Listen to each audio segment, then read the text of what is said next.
In 1994, the Labour Party leader John Smith died suddenly of a heart attack, and a young MP, Tony Blair, took his place.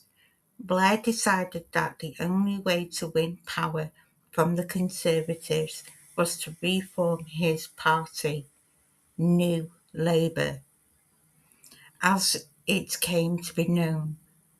Abandoned on one of the Labour Party's oldest beliefs that the state would own and run the biggest industries, Blair hoped to win over people who normally voted for Conservatives, even if it meant upsetting traditional Labour supporters. In the 1997 general election, New Labour swept to power, promising a new life for Britain. Blair was extremely popular, and many people saw his leadership as a breath of fresh air after almost 20 years of Conservative government. Blair allowed the Welsh and the Scots to vote on whether they wanted to run their own day-to-day affairs instead of having decisions made for them by Parliament in London. In both countries, people voted to have their own assemblies and make their own decisions. Some people worried that this meant the end of a unified Britain. Others welcomed the change.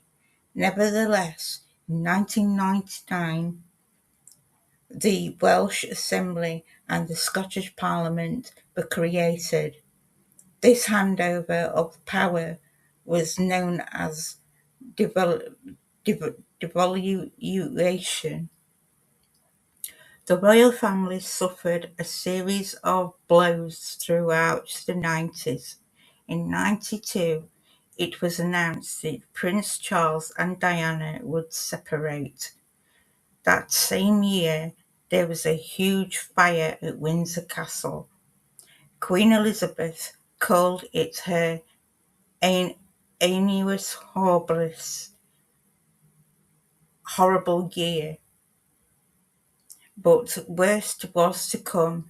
In 1997, Diana was killed in a car crash in Paris. When the Queen didn't join in the public mourning, many accused her of being cold and unfeeling. It was a rare low point in her popularity. Meanwhile, in Northern Ireland, there were finally some cause for hope. On Good Friday, April the 10th, 98, the government talks with Unionists and Nationalists ended with an agreement. Just as in Wales and Scotland, an assembly was created to run daily affairs. The Good Friday Agreement didn't solve all the problems, but at least peace seemed like a possibility. After Diana's death, Tony Blair gave a speech in which he called her the People's Princess. Her death caused a tide of grief, and more than 1 million people went to her funeral.